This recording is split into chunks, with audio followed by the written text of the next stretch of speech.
You ever get that feeling in your gut that something is off, but you cannot quite put your finger on it? That was me, standing in the kitchen that Friday night, watching my wife Brooke swipe on some lip gloss like she was heading to war, not some party. We had fought earlier that week about something small, one of those pointless arguments that come and go, but I thought we were good. I thought we patched it up. So when she told me she was going out without me, to a party I had specifically said I was not comfortable with, it hit me like a slap I did not see coming. And it was not just the words she used. It was how she said them, like I was not even in the room. "I am going," she said, already clutching her keys, her eyes fixed on the mirror behind me instead of my face. "You do not get to tell me what I can or cannot do." It was not a conversation. It was a dismissal. I stood there frozen, hearing the finality in her voice, the way she brushed past me like I was just some furniture in her way. I looked at her dress, tight and black, barely reaching her thighs, the kind of thing she had not worn in years. And those heels, the ones with the red sole, the ones she used to save for special nights, not for parties with her girlfriends. She did not even bother to say goodbye. No kiss. No fake smile. Just a quick, "Do not wait up," before the door shut behind her. I stared at the closed door for a long time. Something inside me twisted, not jealousy exactly, but something darker. Doubt maybe. Or dread. I tried to brush it off. Told myself she probably needed space. That maybe I was being too sensitive. But the longer I sat alone in that quiet house, the harder it was to believe that lie. I turned on the TV, then turned it off again. I poured myself a drink and left it untouched on the counter. I walked the halls, pretending I was not looking out the window every few minutes like some fool waiting for headlights. Midnight came and went. Then 1 o'clock. Then almost 2. Still nothing. No text. No call. My phone was silent, and so was the night. That was when it started eating at me. Every weird moment from the past month crashing into my mind all at once. The times she was working late. The new gym schedule. The way she used to reach for me at night, but had not touched me in weeks. The way she smiled at her phone when she thought I was not watching. I picked up my phone, thumb hovering over her contact. I could have called. I could have texted. But instead, I did something worse. I opened our shared phone plan. I told myself it was stupid. I told myself I was crossing a line. But I did it anyway. And there it was. A number I did not recognize. Dozens of calls and texts, every day, going back at least a month. Late-night messages. Some sent when she was supposedly asleep next to me. My stomach dropped. I clicked on the call log. 43 calls in the past 2 weeks alone. I wanted to believe it was a friend. A coworker. A wrong number. But deep down I knew. I felt it in my chest, in the way my pulse pounded in my ears. I set the phone down, hands trembling, heart thudding like it wanted out of my body. I did not sleep. I could not. I just sat on the couch, staring at the ceiling, waiting for something. I did not even know what. Maybe a call. Maybe the sound of her key in the door. Anything that would let me pretend this was not happening. But nothing came. Just silence. And the longer it lasted, the more I realized that silence was not peace. It was proof. Proof that something was broken. And I was the last one to see it. I must have checked the time 100 times between 3 in the morning and dawn. The world outside was still and cold, like it was holding its breath, waiting for something terrible to finish unraveling. I sat there on that damn couch like a statue, phone still on the coffee table, the screen dark but heavy with the weight of everything it had just shown me. I was not even angry. Not yet. That part came later. At that moment, I was just stuck, like my brain was refusing to accept what my eyes had seen. And then, at 7:30 in the morning, I heard it. The slow, deliberate click of heels on our front porch. The sound that used to mean my wife was home safe now felt like the sound of an executioner's steps. The door creaked open like it was ashamed to be part of what was coming. And there she was. Brooke. Hair a little tangled, makeup smudged like she had slept in it. Or not slept at all, and wrapped in the scent of perfume and cheap bar air. She paused when she saw me sitting there, like maybe she expected me to be asleep. Like maybe she was hoping to sneak in and pretend it had all been fine. She gave me this little half smile, like none of it mattered. "Good morning," she said, casual as hell, like I had not just spent the entire night wondering if our marriage had been some kind of elaborate joke. She started to walk past me, tossing her bag onto the counter like it was any other Saturday. "Where the hell were you?" The words came out raw, my voice lower than I meant it, but solid. She stopped, turned a little, raised an eyebrow like I was overreacting. Are we really doing this now? It is too early for drama. Drama. That was the word she chose. Not conversation. Not concern. Drama. I stood up. Not fast. Not loud. Just stood, because I could not sit anymore, could not breathe properly from that angle. I stayed up all night, I said, keeping my voice steady. No calls, no texts, and now you walk in here like everything is normal? She rolled her eyes and crossed her arms. I told you I was going to a party. I did not know I had to give you a play-by-play like I am some damn teenager. That was when it hit me, the tone, the lack of guilt, the complete absence of remorse. This was not a misunderstanding. This was a decision. She had made it, and I was just catching up. My hands were shaking, not with fear, but with that white-hot frustration you feel when someone looks you dead in the face and pretends like you are crazy. Who is he? I asked. The words were colder than I expected. She flinched, just a tiny flicker in her eyes, and then shook her head with a laugh. Oh my God, you are paranoid. There is no guy. I stepped closer, close enough to smell the alcohol and something else under it. Cologne. A kind I did not own. Do not lie to me, Brooke. I checked the phone records. That stopped her. That wiped the smirk right off her face. She stared at me for a second, and then her entire expression hardened. You check my phone bill? Her voice turned sharp, like I had betrayed her. What the hell is wrong with you? I actually laughed. Not because it was funny, but because of how absurd it was, her flipping it on me, like I was the one who had crossed a line. Do not do that, I said quietly. Do not turn this around. I asked you a simple question. Who is he? She looked away, just for a second, but it was enough. It is nobody, she said, but the fight was gone from her voice. She was stalling now, grasping for a lie that would not stick. You have been texting him every night for weeks. You were with him last night, dressed like that, and now you want me to believe it is nothing. That was when she cracked, just a little. Her jaw clenched, and she turned to face me fully. It is none of your business, she said through gritted teeth. You do not own me. There it was. She did not deny it. She just told me it did not matter. Told me my pain, my fear, my broken trust, none of it mattered. She turned away, walking toward the bedroom like the conversation was over.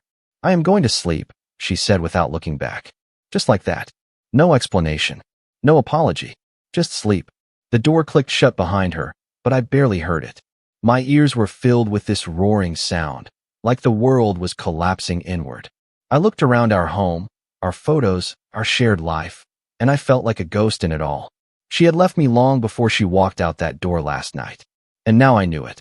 I stood there for a long time, staring at that closed door like it could still swing open and undo everything that had just happened. But it never did.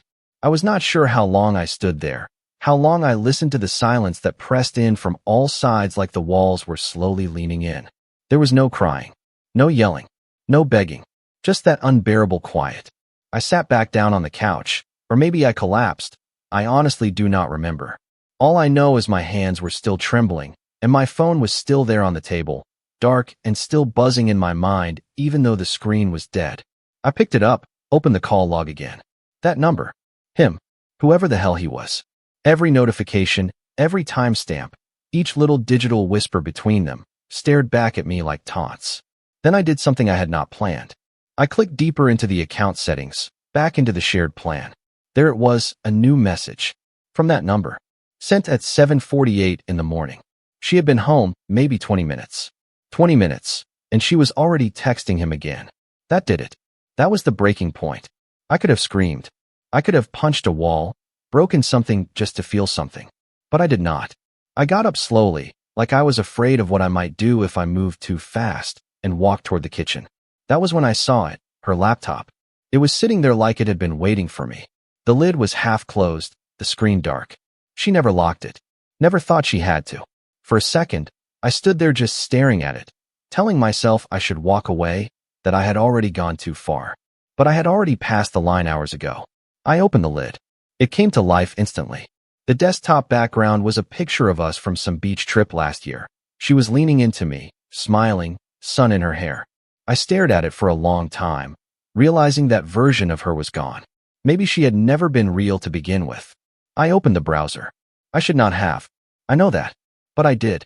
Her email was already logged in. The inbox lit up with unread messages. I searched the name. I did not even have to type the full thing. The first few letters pulled it up instantly. Mark. That was his name. The messages went back weeks. Casual at first, then flirty, then personal. Inside jokes, plans, hidden places, and then one that stopped me cold. The subject line said, "Last weekend was amazing." I clicked, and there it was. Their hotel plans, their photos, her in that same black dress. Only now it was off her shoulder, and she was smiling in a way I had not seen in months. And next to her, him, younger, bigger, confident. His arm around her like she belonged to him. She looked alive, and that broke something in me. I closed the laptop slowly, like it might explode in my hands if I moved too fast. My body felt like it had been drained of everything. I could not cry, could not scream. I just stood there, hands braced on the counter, staring at nothing. She had not just betrayed me. She had replaced me. Emotionally, physically, completely. I walked back into the living room, picked up my phone again, and stared at her name. My thumb hovered over the call button, but I knew it was pointless. There was nothing she could say, nothing I wanted to hear. But I needed to talk to someone. Anyone. I opened my contacts and called Eric, my best friend since high school. He picked up fast, his voice rough with sleep. "Hey man, everything okay?" "No," I said, and my voice cracked when I did. "She is gone." A pause. "Gone how?" I told him everything. Not all at once, but in fragments. The texts, the phone records, the photos, her laugh, the way she had looked at me like I was some burden she had finally shaken off. He cursed under his breath, said he was sorry, that he never saw this coming. I did not answer, because I was not sure if I had either. Or maybe I had just refused to see it. "What are you going to do?" he finally asked. I stared out the window, the world starting to brighten into something that did not feel like it belonged to me anymore. "I think I am going to call a lawyer." And just like that, the words were real. She had ended it with her choices. Now it was my turn. The next morning felt like I was living in someone else's skin. I had barely slept, and when I did, my dreams were filled with her face, not the real one, but the version I had made up in my head over the years. The Brooke who used to trace her fingers along my back when I could not sleep. The Brooke who used to laugh at my dumb jokes like they actually meant something. That woman was not real. She never had been. When I woke up, the bed felt huge, cold, and untouched on her side. The silence was not peaceful. It was oppressive. I moved like a machine, shower, coffee, shirt, keys. I called David, the lawyer I had not spoken to in years, and told him I needed to meet. He did not ask questions, just told me to come by at noon. It was a short drive, but I took the long way. I was not ready to walk into that office and say the words out loud again.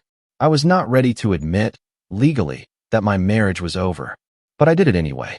David's office was sterile and smelled like air freshener trying to cover something old. He greeted me with a handshake and sympathy in his eyes, the kind of sympathy that does not help. We sat down and he asked the usual questions. "How long have we been married?" 7 years. "Any kids?" "No."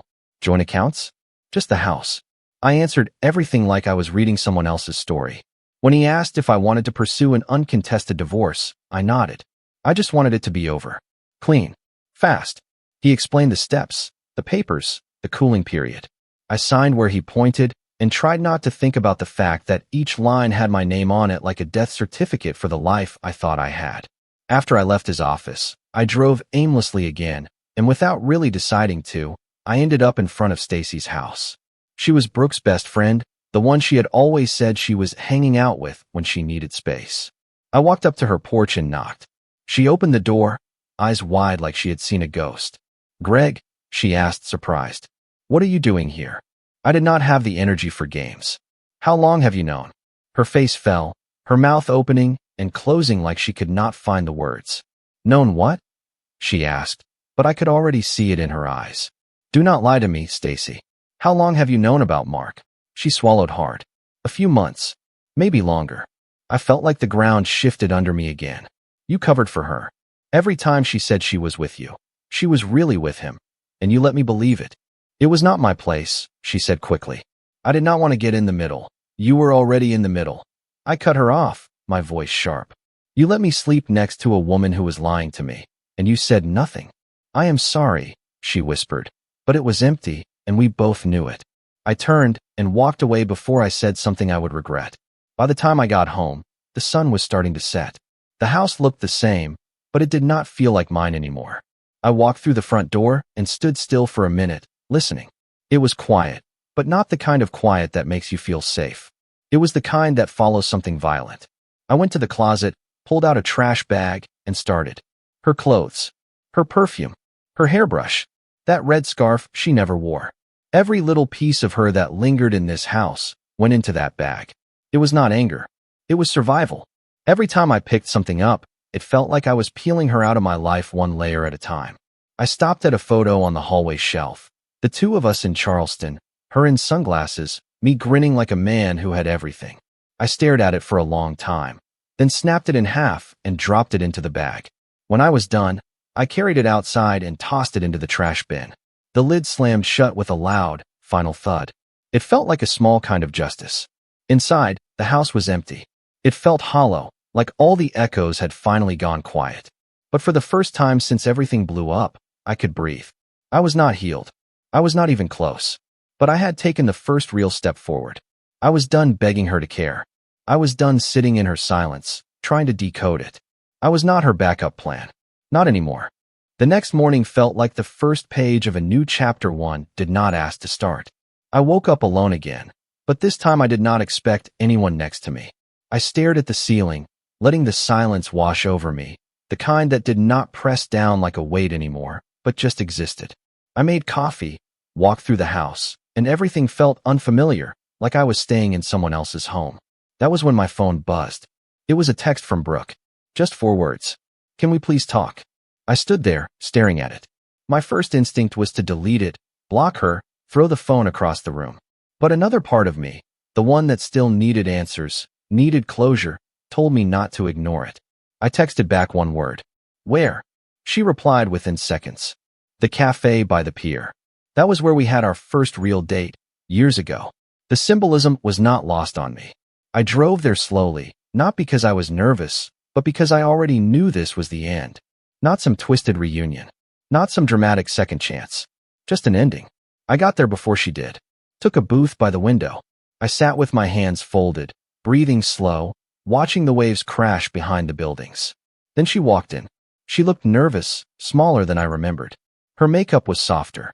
Her clothes more muted. She spotted me and came over, sliding into the seat across from me without saying anything at first. For a long moment, we just sat there, the space between us loaded with everything we had not said. Finally, she spoke. Greg, I am sorry. I looked at her. Really looked. You are sorry you got caught, or sorry you destroyed our marriage. She blinked, taken aback, then looked down at her hands. I never meant for it to happen like this. It did, I said. It happened exactly like this. You made choices, Brooke. One after the other. You planned. You lied. You used people to cover for you. You were not confused. You were committed. Just not to me. Her lip trembled, and she shook her head. I was lonely. You were distant. We had stopped talking. I needed something. I needed to feel like I mattered. So you slept with another man? I asked. That is how you chose to matter? Her voice was weak. I thought I was figuring things out. I thought maybe I would come back to you, but I got in too deep. I nodded slowly. So you made a backup plan, in case you did not like what we had anymore. It was not like that, she said, her voice rising. It was not calculated. No, I said. It was worse. It was careless. Thoughtless. You walked out of our life like it was just a coat you could take off. She was crying now, but I did not move. I had no more comfort left to give her. Why did you want to meet, Brooke? I asked finally. Because I realized what I lost, she whispered. I realized you were the one person who ever truly cared about me. Who stayed. Who tried. I leaned back, letting that sink in. You realized that after Mark? Her face twisted. Mark was never going to be what I wanted. He was just easy. And I was hard. I asked. Because I had expectations? Because I asked you to be honest. Because you saw me, she said. Really saw me. And I hated that. I hated feeling exposed. I hated how much I needed that from you. I let that sit for a moment. Then I stood up. I did love you, Brooke. I loved you enough to stay. To fight. But now I love myself more. I am done being the man you come back to after you have burned everything else down. She looked up at me, tears falling freely now. Please, she said. Do not walk away like this. You walked away first, I said quietly. I am just following your lead.